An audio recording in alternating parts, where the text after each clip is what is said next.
m'appelle Sarah, je suis à HEC Paris.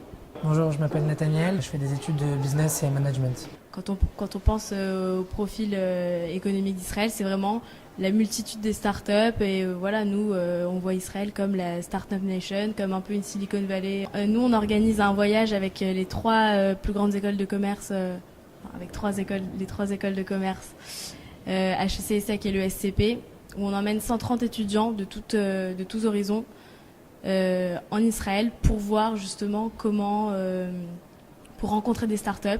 L'année dernière, on a été dans les locaux de Google, dans leur incubateur où on a des startups qui sont venues pitcher. On a été visiter le Ternion. Grâce à ça, il y a beaucoup d'étudiants qui ont pu faire des stages en Israël. On fait ce projet dans le cadre d'une association qui s'appelle HEC Israël.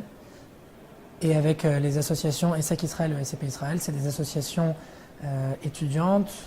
Et on essaye vraiment de ramener au cœur du débat, non pas des problématiques ou sujets politiques, géopolitiques, de guerre, mais parler de l'entrepreneuriat en Israël, des business models des startups israéliens. Ça permet de changer le point de vue qu'on peut avoir en France d'Israël et de se concentrer sur ce dont on parle finalement assez peu. Et effectivement, quand on est sur place, on essaye au maximum d'alterner des visites un peu business chez Google, chez Microsoft, avec des rencontres d'entrepreneurs, aussi des visites culturelles et du temps libre pour que les gens puissent parler aux Israéliens, voir que c'est pas tout le temps un pays en guerre, qu'on peut s'asseoir à une terrasse, qu'on peut aller à la plage. Et c'est vraiment ce côté soft power d'Israël avec la culture, la vie nocturne, les startups et l'innovation qu'on met en avant. Notre association, en fait, est une des plus grosses associations du campus et a une très très bonne image. On organise même avec l'association qui s'appelle HEC Monde Arabe.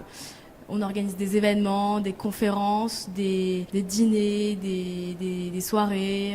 On a organisé une conférence avec HEC Monde Arabe et avec la communauté chrétienne d'HEC aussi. Je trouve que c'est assez incohérent de lancer ou de supporter des mouvements comme le boycott parce que tout le monde consomme tous les jours des produits israéliens, que ce soit des produits médicaux, des nouvelles technologies, des innovations, des applications iPhone, etc. C'est tellement omniprésent. Je pense qu'il faut plutôt, comme l'incubateur Nazartech, comme notre association, se réunir autour de ce qui unit, de ce qui apaise, les nouvelles technologies, les startups, l'entrepreneuriat, l'éducation. Avant de partir, ils ont une image qui est l'image qu'ils peuvent avoir par les médias d'un pays en guerre, d'un pays où il y a pas grand chose à part du désert, où il ne fait pas bon vivre. Et quand ils reviennent du voyage, ils ont une vision complètement différente d'un pays fort économiquement, d'un pays où on peut vivre, ils ont une vision complètement différente.